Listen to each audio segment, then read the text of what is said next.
خیر میرا بھی یہ ٹاپک نہیں ہے, وہ تو فیملی پلاننگ والوں کو میں ثواب حاصل کرنے کے لیے رگڑتا رہتا ہوں. مجھے 3 لوگ ہیں, 2 لوگوں پہ بولنے پہ مجھے فیملی پلاننگ والوں کے خلاف بولنے پر بڑی خوشی ہوتی ہے, عاملوں کے خلاف بولنے پر تو ایسا لگتا ہے جیسے خون آ گیا جسم کے اندر. یہ جو روحانی عامل ہے نا, روحانی عامل جو جن چڑیل بھوت بھگاتے ہیں, چاہے وہ دیوبندی ہو, بریلوی ہو, اہل حدیث ہو, ڈرائیون کا مقیم ہو, تبلیغ میں سال لگا ہوا ہو, بزرگوں نے خلافت دی ہوئی ہو, کبھی کسی سے متاثر مت ہو. یہ کخ بھی نہیں ہے ان کے پاس, کوئی علوم نہیں. علم تو کہتے ہیں علوم ہے, علوم علم بھی نہیں ہے, علوم تو بہت آگے کی چیز ہے. یہ کسی کا نہ کچھ بنا سکتے ہیں نہ کسی کا کچھ بگاڑ سکتے ہیں. یہ میرا ٹاپک نہیں ہے, لیکن بغیر یہ کمپنی کی پروڈکٹ ہے. میں بعض دفعہ کھانا کھانے کے لیے جاتا ہوں, میں نے منگوائی بھنڈی, وہ کچھ اور بھی لا کے رکھ دیتے ہیں, کہتے ہیں ہماری ہوٹل کی یہ خاص سوغات ہے, یہ ہم ہر گیسٹ کو دیتے ہیں, حالانکہ میں نے منگوائی نہیں ہے وہ. تو آپ یہ ٹاپک پر بات سننے کے لیے آئے نہیں ہوں, لیکن 4 شادیاں اور عامل کے خلاف یہ میری پروڈکٹ ہے جو میں لازمی آپ کے سامنے رکھوں گا. یہ آپ کو سننا پڑے گا, چاہے آپ کو خوشی ہو یا آپ کو غم ہو. بات آ رہی ہے سمجھ میں؟ تو 4 شادیوں میں تو میں زیادہ بات نہیں کروں گا, لیکن یہ عامل لوگ جو ہیں خدا کے لیے ان سے اپنے آپ کو بچاؤ. اور اس پہ چیخنا اس لیے پڑتا ہے کہ اس میں علماء مبتلا ہیں.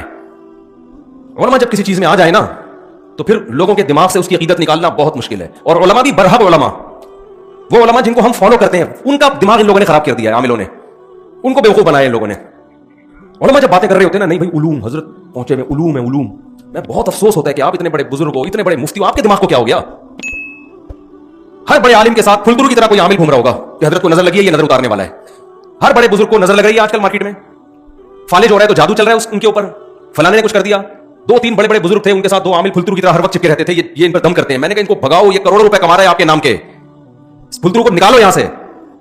تو ایک میرے ساتھ عزم کرو. میں نے ابھی بیعت کرنا شروع نہیں کیا, لیکن جب میں بیعت کروں گا نا تو جو بھی میرے ہاتھ پہ بیعت ہوگا میں اس کو یہ بولوں گا کہ مجھ سے وعدہ کرو کہ اپنی نسلوں کو روحانی عملیات سے بچاؤ گے, نسلوں کو, ورنہ میں بیعت ہی نہیں کروں گا. چاہے جن آئے نہ آئے, بھوت آئے چڑیل آئے, عامل کے پاس بولو نہیں جانا. کوئی تعویذ نہیں, کوئی روحانی, سب ڈرامے بازی ہے. تعویذ کے جواز کا میں قائل ہوں, لیکن چھوڑ دو. جواز عدم جواز کی جو جائز تعویذ ہے اس کے جواز کا میں قائل ہوں, لیکن اس بحث میں نہیں پڑھو. پوری زندگیاں برباد ہو جاتی ہیں. فلانے نے کر دیا, فلانے نے کچھ کر دیا, ڈمکانے نے کچھ کر دیا, فلانے جٹھانی نے ساس پہ کر دیا, ساس نے بہو پہ کر دیا, بہو نے سوکن نے ایک سوکن پہ کر دیا. آپ بڑے مدرسوں میں جاؤ گے نا اپنے گھر کے جھگڑے لے کر, وہاں کوئی نہ کوئی بیٹھا ہوا ہوگا روحانی, وہ بتائے گا آپ کی, میں نکالے گا, بولے گا اصل میں آپ کی جٹھانی نہیں, آپ کے اسلام کہہ رہے ہیں رشتوں کو جوڑو, اور آپ جٹھانی پہ بلی ڈال کے, وہ پہلے ہی دونوں توے پہ بیٹھے ہوئے ہوتے ہیں. جٹھانی اور جٹھانی کا اپوزٹ کیا ہوتا ہے بھائی؟ جو بھی ہوتی ہے خاتون, اس کی جو جٹھانی اور وہ خود, وہ دونوں ایسے ہوتے ہیں ہر وقت جیسے گرم توے پہ پہلے لڑنے کے لیے تیار ہے. جب آپ نے کہہ دیا کہ اس نے کچھ کیا ہے تو بس اب قیامت تک نہ ختم ہونے والا سلسلہ شروع. اس لیے اس شہر سے نکلو. انگریز نے ترقی کیوں کی ہے؟ وہ اسباب کو دیکھتا ہے. اسباب پیدا کس نے کیے ہیں؟ اللہ نے. لہذا اسباب کو دیکھنا یہ شریعت کے خلاف نہیں ہے. جو کام اللہ نے جس چیز کا رکھا ہے وہ تو اللہ نے رکھا ہے نا. دیکھو ایک آدمی کیا کرتا ہے, بھوک لگتی ہے روٹی کھاتا ہے. آپ کوئی اس سے کہا کہ بھوک لگ رہی ہے روٹی کھا رہا ہے, کیوں؟ کہہ رہے بھائی سبب یہ ہے, سائنٹیفک لاجک ہے, جب بھوک لگے گی تو روٹی سے پیٹ بھرے گا. سارے سائنسدان اس پر متفق ہیں. کوئی کہے تو سائنس کو مانتا ہے, ہم تو صرف قرآن و سنت کو مانتے ہیں بھائی, ہم سائنس کو لفٹ نہیں کراتے. یہ مذہب کے نام پہ حماقت اور بیوقوفی کی بات ہوگی کہ نہیں ہوگی؟ تو بھائی مذہب نے کب کہا ہے کہ یہاں سائنس غلط ہے بھائی؟ یہ اسباب کس نے پیدا کیے ہیں؟ اللہ نے پیدا کیے. صرف ابراہیم علیہ السلام واحد تھے جن کو آگ میں ڈالا گیا, نہیں جلے, ورنہ دنیا میں کوئی بھی آگ میں جائے گا تو کیا ہوگا؟ جلے گا وہ. کوئی کہے عیسیٰ علیہ السلام بغیر باپ کے پیدا ہو گئے, لہٰذا میں وداؤٹ میرج میں بھی چاہتا ہوں میرا بچہ پیدا ہو جائے. اب لوگ کہہ رہے ہیں بھائی سائنٹیفکلی یہ ممکن نہیں ہے. وہ کہے عیسیٰ علیہ السلام کے کیسے ہو گیا, حضرت مریم کے کیسے ہو گیا وداؤٹ ہسبینڈ؟ تو اسے کہا جائے گا بھائی وہ اللہ کی قدرت کی نشانی تھی, وہ illogical کام تھا جو اللہ نے کر کے اپنی قدرت ظاہر کر دی. لیکن اللہ کی عادت کیا ہے کہ جو کام ہوتا ہے وہ اسباب کے تحت ہوتا ہے. اب ہوتا یہ ہے کہ گھروں میں جب لڑائیاں ہوتی ہیں تو جب بھی کام ہو رہا ہے نا تو اس کے پیچھے کوئی نہ کوئی سبب ہے, یہ ذہن میں رکھو. ایسا ہوتا نہیں. نیوٹن کیا بول کے گیا تھا؟ غلط بولا تھا نیوٹن نے. نیوٹن کہہ کے گیا تھا کہ جو چیز رکی ہوئی ہے قیامت تک رکی رہے گی, جب تک اس کو حرکت دینے کا کوئی سبب نہ ہو. حرکت کام ہے نا, تو جب تک کوئی محرک نہیں ہوگا وہ حرکت میں نہیں آئے گی. اور جو چیز چل رہی ہے وہ رکے گی نہیں جب تک کوئی روکنے والی شے نہ ہو. اگر آپ یہ جن چڑیل بھوت کے چکروں میں پڑتے ہو نا تو آپ ایک نیا لا بناؤ. پھر پہلے میں نیوٹن کو تھوڑا سا ایکسپلین کر دوں نا. یعنی جب بھی کوئی کام ہو رہا ہے نا تو کام کے پیچھے کوئی سبب بولو ہے, کوئی سبب ہے.